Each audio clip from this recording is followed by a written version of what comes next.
শোনেন একটা কথা বলি, কারো মাথায় যদি রাজনীতি মনে হয়, আমি ওই জাহিল মূর্খকে বলি আমার ধর্ম কমপ্লিট ধর্ম, অন্য কার কি আছে জানি না, আমার ধর্মের রাজনীতি করাটাও ইবাদত। জোরে বলুন সুবহানাল্লাহ, আরো জোরে বলুন সুবহানাল্লাহ। আমার ধর্মের দুর্নীতি করা হারাম, আমার ধর্মে লুটা হারাম, আমার ধর্মে নেতা সেজে প্রজার উপরে জুলুম করা হারাম। আমার ধর্মের রাজনীতি মানে রাষ্ট্র ও জনগণের গোলাম সেবক খাদেম। জোরে বলুন সুবহানাল্লাহ, আরো জোরে বলুন সুবহানাল্লাহ। হযরতে মাওলা আলী শেরে খোদা নাম শুনেছেন না? কোন প্রজা যদি পেটের জ্বালায় চুরি করে, প্রজা পর্যন্ত কোন প্রজা যদি পেটের জ্বালায় চুরি করে, হযরতে আলী বলছে চোরের হাত পরে কাটবে, আগে ওই এলাকার নেতার হাত কাটো। কারণ নেতা যদি প্রজাকে ঠিকভাবে খেতে দিত তাহলে চুরি করতো না। শুনছেন তো নাকি? এই রাজনীতি ইসলামে চলে। লুটে লাও, মেরে লাও, কেড়ে লাও, খেয়ে লাও, গরিব বানাও, ভিখারি বানাও, আতু দেবো পিছু পিছু ঘুরবে, এটা ইসলামে হারাম। শুনছেন তো নাকি? ওটার পক্ষে আমি নেই ভাই, ওটার বিরুদ্ধে, ওটা মিটে যাক, এটা আমিও চাই। বলুন আল্লাহুম্মা আমিন। তো আমি যে কথা বলছি, দ্বিতীয় নম্বর কথা, কেউ যদি বলে রাজনীতি বলছে, আমি তিনাকে বলবো বন্ধু, যারা রাজনীতির পাওয়ার দিয়ে ধর্মের উপরে আঘাত দিচ্ছে তাদের ঘরেও বলেন না রাজনীতি করছিস করে যা, ধর্মলে মাথা মারছিস কেন? কি বলা দরকার আছে না নাই? এটাই তো দরকার তাদেরও। তুই রাজনীতি করতে এসছিস, রাষ্ট্র সেবা করবি, রাষ্ট্রবাসীর নিরাপদ দিবি, শিক্ষা, স্বাস্থ্য, কর্ম, বাসস্থান। সংবিধান বলছে 4টে রাষ্ট্রকে দিতে হবে, শিক্ষা দিতে হবে, কর্মসংস্থান দিতে হবে, বাসস্থান আর সুচিকিৎসা। প্রত্যেকটা ভারতের নাগরিককে 140 কোটি ভারতীয়কে দিতে হবে, এটা সংবিধান বলছে। তুই এই গুণের বিষয়ে মাথা মান না। কি করে দেশের উন্নতি বাড়বে, কি করে ডেভেলপমেন্ট হবে, কি করে দেশ তারাক্কি পাবে। তুই দেশের রেল বিক্রি করে দিলি, দেশের পলিসি বিক্রি করে দিলি, দেশের ইন্স্যুরেন্স বিক্রি করে দিলি, দেশের জায়গা জমি বিক্রি করে দিলি, দেশের কি বলে এয়ারপোর্টগুলো বিক্রি করে দিলি, একটার পর একটা দেশকে সব বিক্রি করে দিলি। তোর আমলে এমন করে নানান রকম মুদি, কি মুদি, ললিত মুনি না টাকা নিয়ে পালাচ্ছে, এগুলোকে রুকার তো ধান্দা নেই। তুই শুধু কি করে কাজ কৃষককে শেষ করব, কি করে হিন্দু মুসলমান লেগিয়ে দেবো, কি করে মুসলমানদের মসজিদ মাদ্রাসা ভেঙে দেবো, এটা কি রাজনীতি লোকেদের কাজ? তুই রাজনীতি করছিস না শয়তানি করছিস? তাহলে আমাদের মতো উলামাদের ঘর তো বোঝাতেই হবে। কি গো ভুল বলা হচ্ছে? হযরতে আব্দুল আজিজ মুহাদ্দিস দেহলভী নাম শুনেছেন না শোনেন না? তিনি পুরপুরাওয়ালাদেরও মুরব্বী, দেওবন্দীদেরও মুরব্বী।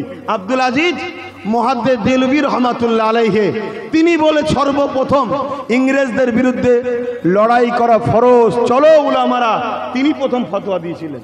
কথা বুঝে আসছে? তাহলে মাতৃভূমির যেখানে ইজ্জতের ব্যাপার আসবে সেখানে কথা বলাটাও তো ধর্ম। জোরে বলুন সুবহানাল্লাহ। আমি কারো ধর্মকে ছোট করছি না, কারো ধর্ম নিয়ে কোনো আলোচনা করতে চাইছি না, কিন্তু গর্ব করে বলছি আমার ইসলাম বলেছে মাতৃভূমিকে ভালোবাসাটাও নেকি ও পুণ্যের কাজ। জোরে বলুন সুবহানাল্লাহ, আরো জোরে বলেন। হে উলামা ভাইরা একটু সাক্ষী দেবেন, যদি ভুল বলি ধরিয়ে দেবেন। আমার নবীর মাতৃভূমি হলো মক্কা। আমার নবীর মাতৃভূমি কি? মক্কা। আমার নবী মাতৃভূমি মক্কা শরীফ। মক্কাতে যখন নবী আসলেন, মক্কাতে বড় হলেন, কিন্তু আবু জেহেল উতবা সাইবার অত্যাচারে 40 বছর বয়সের পর নবুয়তের এলানের পর নবীকে মক্কা ছেড়ে ইয়াসরিব মদিনায় চলে যেতে হচ্ছিল। ওই সময় নবী পাক সাল্লাল্লাহু আলাইহি সাল্লাম, যিনি আমাদের মডেল, তিনি নিজের মাতৃভূমি মক্কার দিকে তাকিয়ে তাকিয়ে চোখের পানি ফেলে কাঁদে আর জবানে বলে, মক্কা আমি তোমায় ভালোবাসি, মক্কা আমি তোমায় ভালোবাসি, মক্কা আমি তোমায় ভালোবাসি। উম্মত তো সেই যুবকটা, উম্মত তো সেই বাপটা, উম্মত তো সেই মা বোনটা যে কিনা বলবে ভারত আমি তোমায় ভালোবাসি। কেন? নবী আমার মডেল। নবী যদি বলে মক্কাকে ভালোবাসি, প্রত্যেকটা নবীর উম্মতকে বলতে হবে ভারত আমি তোমায় ভালোবাসি। জোরে বলুন সুবহানাল্লাহ, আরো জোরে বলুন সুবহানাল্লাহ।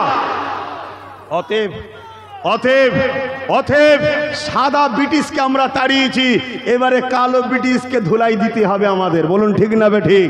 কেন? মাতৃভূমির সওয়ালের ব্যাপার যখন আসবে তখন মাতৃভূমির পাশে দাঁড়াতে হবে। এটা একটা ইমানদারের পরিচয়। কি গো ওলামা ভাইয়েরা, ভুল বলছি নাকি? সাক্ষী দেবেন বা ভুল হলে বলবেন ভাইরা। হ্যাঁ, আমার নবী দেশকে ভালোবাসা শিখিয়েছে। আজকে সেই দেশের দিকে খেয়াল না দেওয়ার জন্যই আজকে দেশটা শেষ হয়ে যাচ্ছে। তো যাক, আমি সংক্ষেপে বলবো, তার আগে আমি আবার একবার বলছি, আমাদের মডেল হযরত প্রফেট মুহাম্মদ রাসূল সাল্লাল্লাহু আলাইহি ওয়াসাল্লাম। মুফতিকে সম্মান করি করবেন, ইমামকে সম্মান করি করবেন, পীর সাহেবকে সম্মান করি করবেন, আলেমকে সম্মান করি করবেন।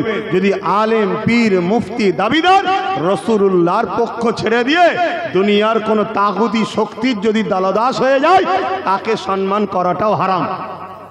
শুনছেন না? শোনেন না? তাকে সম্মান করাটা কি হারাম, চলবে না। কেন? ও প্রকাশ্য দুশ্মনের থেকেও খতরনাক, মুনাফিক। কথা বুঝছেন না? বোঝেন না? আর একটু বলে দিই, ইসলাম দাঁড়িয়ে আছে দুটো পাট্টির ওপরে। পাট্টি পর্যন্ত নাকি ট্রেন যায়, দেখেছেন ট্রেন? আপনাদের তো ট্রেন লাইনও নাই, কিন্তু কখনো তো বাইরে গেছেন রে বাবা? না দ্বীপেই সারা জীবন রয়ে গেছেন। মুরব্বী বাপেরা বাইরে যান না কলকাতায়? ট্রেন দেখেছেন তো?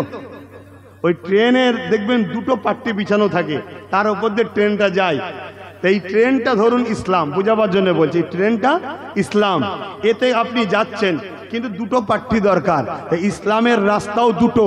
কুনতুম খায়রা উম্মাতিন উখরিজাত লিন-নাস তা'মুরুনা বিল মা'রুফ ওয়া তানহাউনা আনিল মুনকার। বলুন, কোরআনে আছে না নাই? এটা কালামুল্লাহ, আল্লাহর কথা, আমার আব্বার কথা নয়, আমার দাদুর কথা নয়। চলো দাদা হুজুরের কথা মানবো না, আমি অন্য হুজুরের মুরিদ, ঠিক আছে বাবা যা, কিন্তু এটা তো আল্লাহর কথা, প্রত্যেককে মানতে হবে। আল্লাহ কোরআনে বলছেন, কুনতুম খায়রা উম্মাতিন উখরিজাত লিন-নাস তা'মুরুনা বিল মা'রুফ ওয়া তানহাউনা আনিল মুনকার। তোমরা ভালো কাজ করো, অন্যায়কে মিটিয়ে দাও। অন্যায়কে কি? জোরে বলো। ভালো কাজের আদেশ দাও, অন্যায়কে মিটিয়ে দাও। ভালো কাজ করো, করার আদেশ দাও, অন্যায় করো না, অন্যায়কে মিটিয়ে দাও। মনে রাখবেন, আমার নবী এই 11 বছর ধরে এই পৃথিবীর যত অত্যাচার ছিল, জালিম ছিল, অত্যাচারী শাসক ছিল, সবার বিরুদ্ধে আল্লাহ নবী সংগ্রাম করেছে, লড়াই করেছে। আল্লাহ নবী অন্যায়কে মিটিয়েছে, নারীর অধিকার দিয়েছে, এতিমের অধিকার দিয়েছে, বিধবার অধিকার দিয়েছে, গরিবের অধিকার দিয়েছে, ইনসাফ দিয়েছে, ইনসানিয়াত দিয়েছে। পৃথিবীর জুলুমকে খতম করেছে, অত্যাচার খতম করেছে, পৃথিবীতে জঙ্গল রাজ বন্ধ করেছে, গুন্ডা রাজ বন্ধ করেছে, সন্ত্রাসী রাজ বন্ধ করেছে। এই 11টা বছর ধরে নূর নবী এই পৃথিবীর প্রত্যেকটা অসহায়ের মানুষের চোখের পানি মুছে হাসিয়েছে। তখন পৃথিবী জঙ্গল রাজ বন্ধ হয়ে গিয়ে পৃথিবী যখন পরিষ্কার হয়ে গেছে, তখন আমার আল্লাহ বলেছেন, বন্ধু এবারে মেয়েরাজে আসুন। আমার নবী মেয়েরাজে গেলেন, যাবার পরে আল্লাহ বলছে, বন্ধু পৃথিবীতে তো অন্যায় খতম, জুলুম খতম, সন্ত্রাসী খতম, দাঙ্গা খতম, রেপ খতম, অত্যাচার খতম, মানুষ হাসছে, এখন শান্তি পেয়েছে, আজাদ পেয়েছে, সাম্য প্রতিষ্ঠিত হয়েছে। বন্ধু এবারে ওই পৃথিবীতে গিয়ে আমার নামাজের চাষ, রোজার চাষ করুন। জোরে বলুন সুবহানাল্লাহ, আরো জোরে বলুন সুবহানাল্লাহ, নারায়ে তাকবীর। এখন বলুন, আপনার গ্রামের এতিম কি হক পায়? বিধবা হক পায়? মজলুম হক পায়? কৃষক তার ফলের মূল্য দাম পায়? এতিম সে বিধবা, এতিম সে নিরাপদে আছে? আলেম উলামার যত মর্যাদা আছে যদি না থাকে, তাহলে এই জঙ্গল রাজে আপনি কিসের নামায় রোজার বাহার দেখাচ্ছেন? কথা কিছু মাথায় ঢুকছে না? ঢোকে না তো বন্ধ করতে হবে। কি গো বাপ, অসুবিধে হচ্ছে নাকি? জলসা কমিটি বারবার বলছিল আপনাকে আসতে হবে, আসতে হবে। আমি শুধু বলছি ঠিক আছে, পরে কথা হবে, কেন আমি দেখি আগে আমার ভোল্টেজ নিতে পারে কি। কেন এই দিক থেকে অনেক দাওয়াত করতে যায়, আমি সবাইকে বলি শক্ত খুব ভালো, লি যেতে পারবি তো? কেন? তোরা স্বাধীন নয়, তোরা স্বাধীন নয়, তোদের প্রেম, তোদের পছন্দ, তোদের ভালোবাসার কোনো অধিকার নাই। কথা মাথায় ঢুকছে না? ঢোকে না? ওই জন্য বলি পারবি তো? আজকে এই এলাকার যুব সমাজকে আমি সাবাসি দিই, এরা তবু যে সাহস করে দম ধরে এনেছে আমায়। কিন্তু বেশি বললাম না, আমি হালকা করেই বলছি তো, নাকি না খুব কড়া বলছি? একটু হালকা করে দেবো? ও 4:07 হয়ে গেছে, হালকা করার কিছুই হবে না। কথা বুঝছেন না? হায় হায় হায় হায়, মুসলিম দাবি করলে হয় না, বলছে মুসলমান মেরে ফেলছে। মুসলমান কেটে ফেলছে, তাই নাকি? মুসলমান আছে কই, মেরে ফেলছে, কেটে ফেলছে, অত মাথায় ঢুকছে না। এই কথা বুঝছেন? আমি কি মুসলমানের কথা বলছি বুঝতে পারছেন না? হ্যাঁ, আমি বলবো একটা মুসলমানের কথা, এই একটা মুসলমানের কথা ছোট করে বলবো। হযরতে আব্দুল্লাহ আমার নবী পাক সাল্লাল্লাহু আলাইহি সাল্লামের একজন উম্মত, যুবক ছেলে, বয়স বেশি নয়, একদম তাজা খুন, এই 18-20 বছর হবে। অভাবী সংসার, কাজের জন্য শহরে গেছে। আজকের কথা নয়, 600-700 বছর আগের কথা বলছি। এই শুনছেন তো নাকি? শহরে গেছে, একদম খুন টকবক করে ফুটছে। 18-20 বছর, বুঝতে পারছেন তো? খুন ফুটছে তখন। সেরকম একটা যুবক ছেলে শহরে গেছে, কিসের জন্য? কাজের তালাশে। কাজের তালাশে গিয়ে একটা ঘর ভাড়া নিয়েছে। ভালো করে শুনবেন, যে ঘরটা ভাড়া নিয়েছে ওই ঘরের পাশেই একজন আগুন পূজারীর ঘর রয়েছে। আগুন পূজারী বোঝেন? যাদেরকে মজুসি বলা হয়, যারা আগুনকে খোদা বলে মানে, আগুনকে দেবতা বলে মানে, তাদের বিশ্বাস তাদের কাছে। ছাড়েন, আমি যেটা বলছি, সে তার পাশে আছে। আর হযরতে আব্দুল্লাহ বয়স 18-20 বছর, সুন্দর দাড়ি সবে হালকা হালকা গজিয়েছে, আমাদের যুবকদের মতো চাঁচে নে, একদম সুন্দর লাগছে, ফ্রেশ চেহারা, নূর চমকাচ্ছে। তাহাজ্জুদ পড়া ছেলে, ওই বয়সে 5 ওয়াক্ত নামাজ পড়া ছেলে, তাজা খুন। প্রথম দিন ঘর ভাড়া নিয়েছে, ঘরে রাত থেকেছে, ফজরের নামাজ পড়েছে। ফজরের নামাজের পর কি করতে হয় বলেন? বলবেন তো? ফজরের নামাজের পর কি করতে হয়? কোরআন পড়তে হয়। এখন কোরআনকে ছাড়াবে বলে অনেকে অনেক কিছু পড়াচ্ছে না। ফজরের নামাজের পর কোরআন পড়বেন। শুনছেন তো নাকি?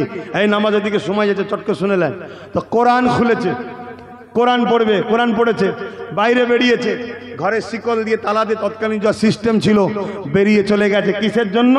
রুজির তালাশ, কাজ খুঁজতে গেছে শহরের দিকে। ঘরে সন্ধ্যেবেলা ফিরেছে, দেখছে হুনার সিঁড়িতে পোটেতে একদম ময়লা ভর্তি। এদিক তাকালো ওদিক তাকালো, কাউকে দেখতে পাইনি। তালা খুলে ভেতরে ঢুকে একটা জায়গা নিয়ে এসছে, আর একটা পরিষ্কার করা ঝাঁটা, যা সিস্টেম যেটা বুঝবেন, পরিষ্কার করে নির্জনে ফেলে দিয়েছে, যেখানে কেউ মানুষ যায়নি। কোনো কথা নাই, ঘুমোচ্ছে। নামাজ পড়ে, ঈশার নামাজ, ফজরের নামাজ পড়ে উঠে আবার কোরআন পড়েছে, আবার বেরিয়ে চলে গেছে। কথা বুঝে আসছে? দেখছে সন্ধ্যেবেলা এসে আবার ময়লা ভর্তি, আবার পরিষ্কার করেছে, কাউকে কিছু বলেনি। 3 দিনে ফজরের নামাজ পড়ে যেই বেরোচ্ছে, দেখছে তখনই ময়লা। শুনছেন? কাজে যেতে দেরি হলো, পরিষ্কার করলো, কাজ খুঁজতে যেতে দেরি হলো, পরিষ্কার করে দিয়ে চলে গেল। এভাবে কয়েক সপ্তাহ যাচ্ছে, কিন্তু কোনোদিন কিছু বলেনি। যে ফেলে সে আজকে পুরো ময়লা নিয়ে রেডি হয়ে আছে। সে ভাবছে মুসলমান হয়তো আমায় খুঁজছে। তার মাথায় ঢুকানো হয়েছে মুসলমান মানে AK-47 থাকবে, ব্যাগে বোম থাকবে। এ কথা এখন মিডিয়ায় দেখাচ্ছে না, দেখাই না? এ কথা বলবেন তো? পুরো মিডিয়া জুড়ে চলছে না, চলে না? দাড়িওয়ালা মানে ওর কাছে বিরাট বড় তরোয়াল আছে, কি হ্যাঁ বড় মোচওয়ালা হবে, সে জবাই করবে। এইরকম ধরে একদম মোমেন্ট তৈরি করা হচ্ছে না, হয়নি? কেন হচ্ছে? কারণটা কি? আমার সাথে যদি কেউ মেশে, আমি সে যে ধর্মেরই হোক তাকে শিখাবো, তুই আমার ভাই হোস, চল দুজনে মিলে দেশ বাঁচাবো। যারা লুটবে সে কোন জার্সিতে আছে দেখা দরকার নেই, তাকে বাদ দে। দেশটা আগে, দেশ আগে, নেতা আগে না, দেশ আগে। কথা ঠিক না বেঠিক গো? কত নেতা এসেছে মরে গেছে, দেশ আছে না নাই? কত নেতা আসবে মরে যাবে, দেশ আছে না নাই? তাহলে দেশটা তো বাঁচাও। তা কেউ চাইবে নাকি ভালো বুদ্ধিটা দিয়ে আমার থেকে সরে যাক? এই সব অনেক রকম পলিসি চলছে বাপ। তো সেই জায়গাতে হযরতে আব্দুল্লাহ পরের দিন যেই ফজরের নামাজ পড়ে বেরিয়েছে, আর ওই আগুন পূজারী উপাসক যে ছিল, সে ওই ময়লা নিয়ে ফেলেছে। যখনই ফেলেছে, ফেলে দিয়ে কি করছে যেন, ছুটে ঘরে চলে গেছে। কেন ছুটেছে ভাই বলবেন তো? যে অন্যায় করে তার ভয়ও থাকে, যে অন্যায় করে তার ভয়ও থাকে। হ্যাঁ, ভয়ও থাকে। আলহামদুলিল্লাহ, কালকেই 1:30 না 1:30টার সময়, কম বেশি সময় যাই হোক, রাত্রিরে ঘরে এলাম। কথা বুঝে আসছে? কোথায়? মালদা থেকে। নিজে গাড়ি চলে যাচ্ছি, আগেও নেই পিছনেও কোনো কাঁই কাঁই কাঁই কাঁই কিচ্ছু নেই।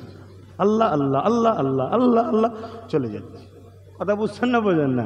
কেন জন্মেছি যখন মরবো একদিন, এলে অত টেনশন কিসের? কারো লিয়ে মরবুনি এটাই আলহামদুলিল্লাহ, কারো ঝেড়ে মরবুনি এটাই আলহামদুলিল্লাহ। নাই কিয়ামতের দিন ধরবে, ও আল্লাহ হুজুরের বেটা আমার ঝেড়েছে, তা বিপদের শেষ থাকবে? তা হুজুরের বেটা বলে আল্লাহ ছেড়ে দেবে নাকি? হুজুর তো তোমার কাছে, আল্লাহর কাছে তো হুজুর নয়। আল্লাহর কাছে তুমিও যা আমিও তাই, তুমিও দাস আমিও দাস। কিন্তু যে যত বেশি ইবাদত করবে আল্লাহর কাছে তার মূল্য বেশি। জোরে বলুন সুবহানাল্লাহ।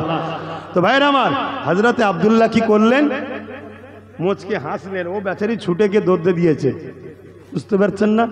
ছিদ্র দিয়ে দেখছে, প্রতিদিন যা করে একটা জায়গায় এলো, পরিষ্কার করলো, ফেললো, তালা দিল, চলে যাচ্ছে। ও তো অবাক হয়ে গেল, ও তো শুনেছিল এক, ওকে তো বোঝানো হয়েছে এক। তো বেরিয়ে এসে আব্দুল্লাহর হাত ধরে বলছে, হ্যাঁ যুবক, তুমি কিছু বললে না, এতদিন ধরে তোমায় কষ্ট দিচ্ছে, আমায় চিনলে তাও? হযরত আব্দুল্লাহ কি বলেছিলেন জানেন? আমি যিনাকে ভালোবাসি তিনি বলেছেন, প্রতিবেশীকে যে কষ্ট দেবে সে জান্নাতে যাবে না। জোরে বলুন সুবহানাল্লাহ। আরো জোরে বলেন। প্রতিবেশী যদি অমুসলিমও হয়, তাকেও যদি কষ্ট দেয়, নূর নবী বলেছে সে জান্নাতে যাবে না। শুনছেন তো নাকি? অতএব আমি কিছু বলবো, তুমি যদি কষ্ট পাও, আমার ভালোবাসা যদি কষ্ট পায়, আমি তাকে ভালোবাসি, তাই তোমায় কিছু বলিনি। জিজ্ঞেস করছে তিনি কে? হযরত আব্দুল্লাহ বলছেন তিনি হলেন প্রফেট মুহাম্মদুর রাসূল। জোরে বলুন সুবহানাল্লাহ। বলছে শুনেছি তিনি নাকি অনেক জুলুম অত্যাচার করেছে। শুনেছো, পড়েছো? শুনেছো, নিজে পড়েছো? না, এলাও জীবনী লাও, পড়ো পড়ো। তা জীবনী পড়ছে, পড়তে পড়তে পড়তে পড়তে পড়তে পড়তে পড়তে একদিন কখন যেন চোখের কোণাতে পানি ঝরলো। আব্দুল্লাহর কাছে এসে বললো, আব্দুল্লাহ আমিও ইনাকে আমার মডেল বানাতে চাই, মুহাম্মদ রসুলের গোলাম হয়ে গেল। জোরে বলেছে, আরো জোরে বলুন, আরো জোরে বলুন। অতএব নবীর আখলাক তৈরি করুন। যে গুনাহ আজকে হুড়োহুড়ি করছে দেখবেন, কাল আপনার সাথে মসজিদে ঢুকছে দেখবেন। কথা শেষ। সালাম দেবো, ইয়া নবী সালাম।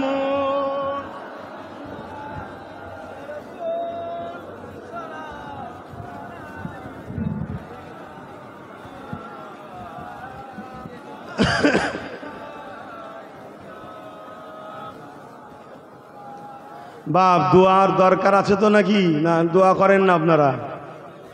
কি গো, দোয়া করেন তো? তাই দাঁড়িয়ে সালাম দেন তো? দাঁড়িয়ে সালাম দিবার আগে একটু ওয়াকাফটালি একটু বলে দেবো, দাঁড়িয়ে দাঁড়িয়ে।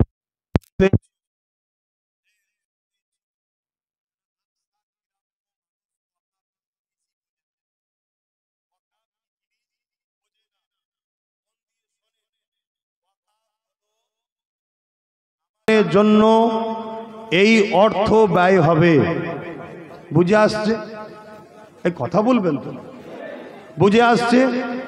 এর জন্যে আমাদেরই পূর্বপুরুষ, আপনাদেরও পূর্বপুরুষ, যারা ইসলামের অনুসারী, আল্লাহর রাহে সম্পদ অফ করেছে।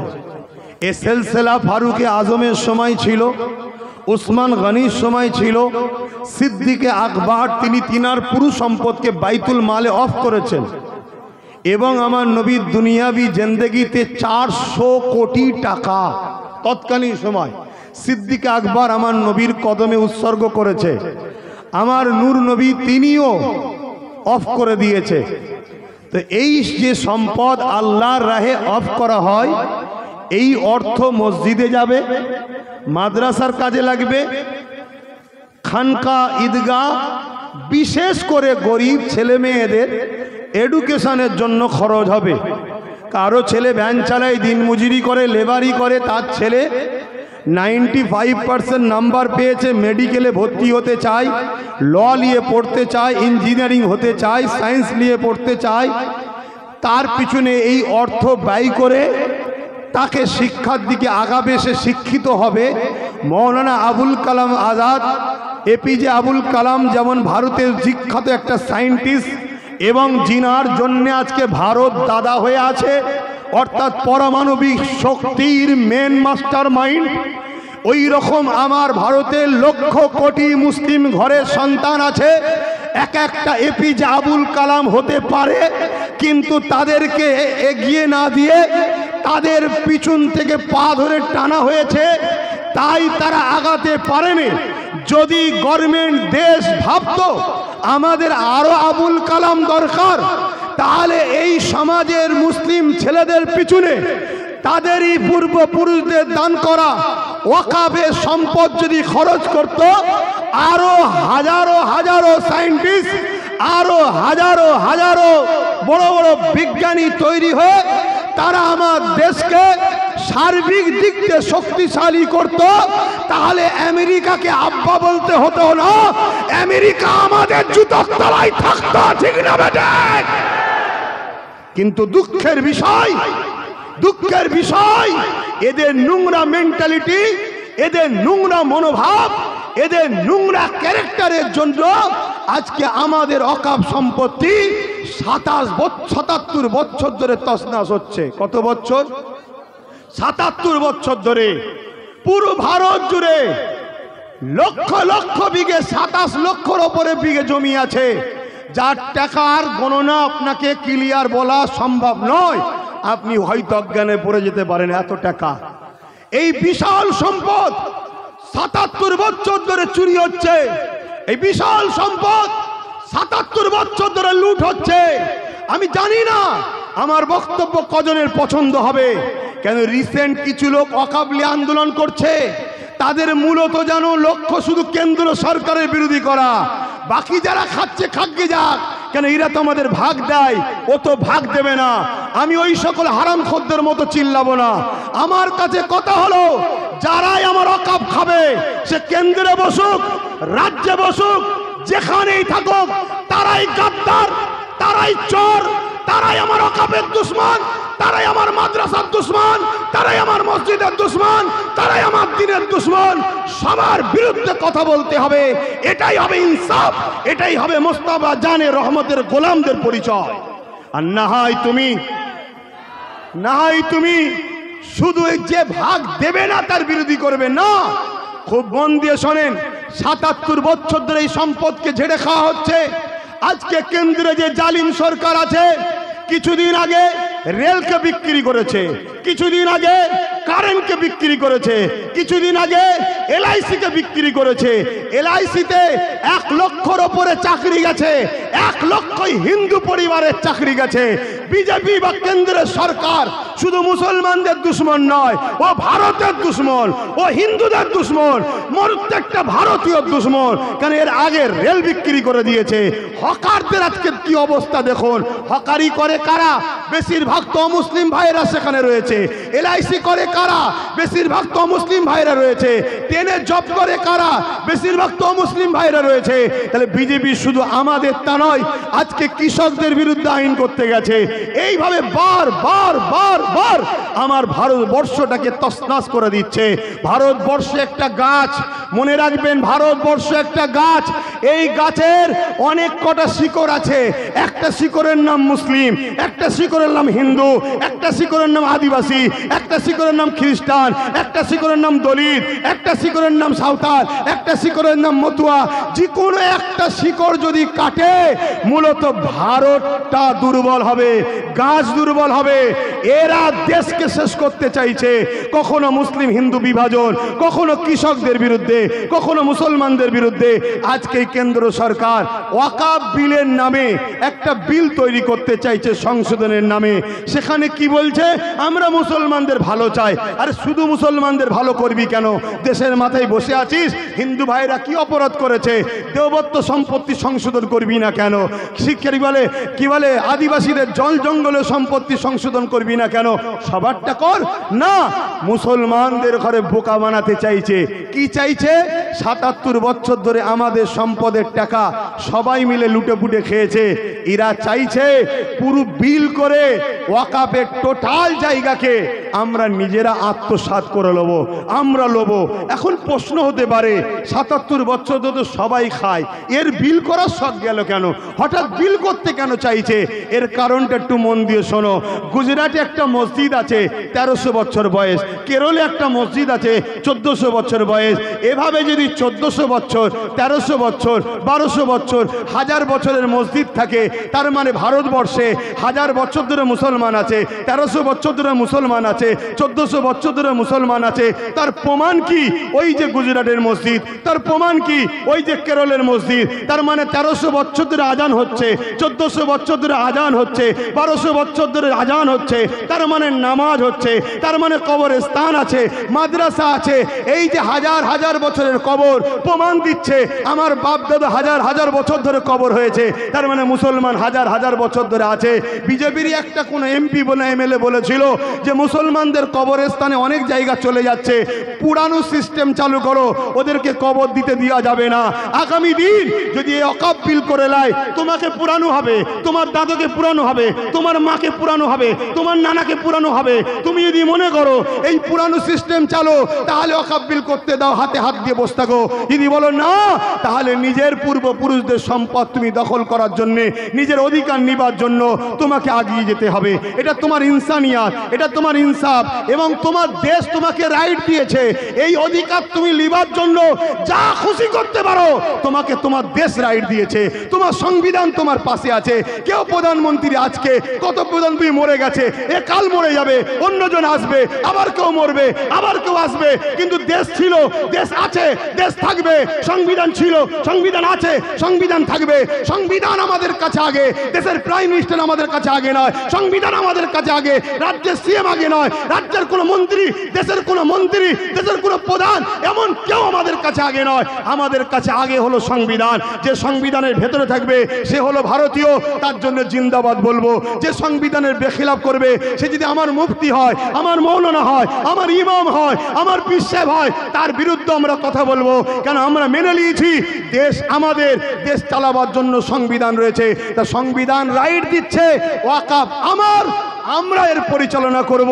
এই ওয়াকফকে নিয়ে যারাই ষড়যন্ত্র করবে তারা সংবিধান বিরোধী, তারা সংবিধান বিরোধী।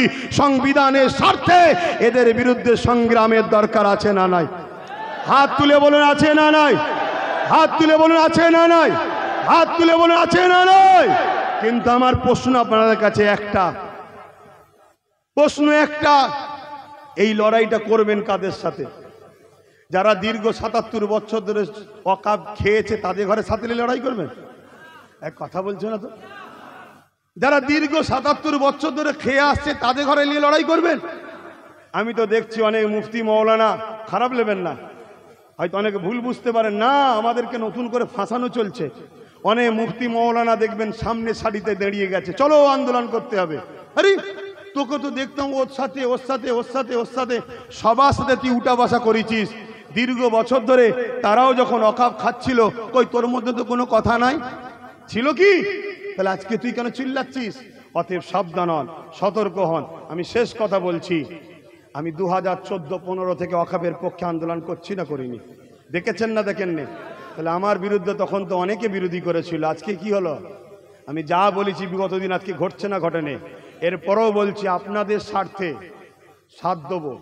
ইসলাম নিয়ে আপনাদের ভাবতে হবে না, ইসলাম আল্লাহ যথেষ্ট, আপনাদের অস্তিত্ব থাকবে না। সাথ দেবো, সময় নেই, সাথ দেবো। আপনারা বুকে হাত দিয়ে বলুন, আমি ডাকলে আপনারা সাড়া দেবেন? আমি ডাকলে আপনারা সাড়া দেবেন? আমি ডাকলে আপনারা সাড়া দেবেন? হাত লম্বা করে বলছেন তো? হাত নাবেন। কিন্তু মনে রাখবেন, আমার ডায়ে আমার বাঁয়ে তারা থাকবে না, তাদেরকে কিন্তু আমি রাখবো না। যারা 77 বছর ধরে আমাদের ঝেড়ে খেয়েছে তাদেরকে রাখবো না। আর আমার বাঁয়েতেও তাদেরকে রাখবো না। যারা এই 77 বছর খেয়েছে তাদের সঙ্গে যারা দালালি করেছে তাদেরকেও রাখবো না। আমার ভাষা কি কষ্ট নিল? আর কথা নেই, শেষ করছি। একটু সালাম দিয়ে নবী সালাম, ইয়া রাসূল সালাম, ইয়া হাবিব সালাওয়াতুল্লাহ। সময় দিয়ে খেয়াল করে আমি সংক্ষেপ করছি। অনেক ভালো ভালো উলামা আছে না নাই? যারা 77 বছর কারো দালালি করে না, আছে না নাই? এই কথা বলে আছেন না নাই? তাদেরকে সামনে এলে লড়ব আগামী দিন। অসুবিধা আছে? কেন? জয় কার হাতে? বিজয় কে দেয়? চেষ্টা তো আমাদের, কামিয়াবি কে দেয়? একটা শেষ কথা বলবো, সকলে তাড়াতাড়ি বসেন, তাড়াতাড়ি বসেন, তাড়াতাড়ি বসেন, সকলে বসেন তাড়াতাড়ি। বাপ ভাইরা, এত শর্ট সময়লে কি হবে? বসেন বসেন, তাড়াতাড়ি বসেন, ভাই এদিকে তাকান, মা একটু সরো, সরো সরো সরো, এদিকে তাকান, এদিকে তাকান। এই মাহফিলটা হলো, আসলাম, কিছু বললাম, আপনারা কষ্ট পেলেন? এখন এই ৭৭ বছর ধরে সবাই খেয়েছে না খাইবে? সত্য বলছি না মিথ্যা বলছি? তাহলে তারাও আমাদের যেমন দুশ্মন, আজকে কেন্দ্রে যে সরকার লিখে দিতে চাইছে বড় দুশ্মন। এ কি দুশ্মন? বড় দুশ্মন। কিন্তু উভয় আমাদের ক্ষতি করেছে। বলুন এই মাহফিলটা হোক, এটা আপনারা চান তো নাকি? জোরে বলুন হোক। কমিটি তো চাইছে আমি আসব, কমিটি চাইছে আমি আসি, কিন্তু আপনারা যারা যারা এসেছেন আমি সবাইকে জিজ্ঞেস করছি, আল্লাহকে সাক্ষী রেখে বলেন, আমি এসলে আপনাদের অসুবিধা আছে? আমি এসলে আপনারা খুশি? কারা কারা চান আমি আসি? হাত তুলে দেখান। কথা ঠিক, কথা ঠিক, কথা ঠিক, হাত নামান। যখন খুশি বলছেন আসবো, যখন আসবো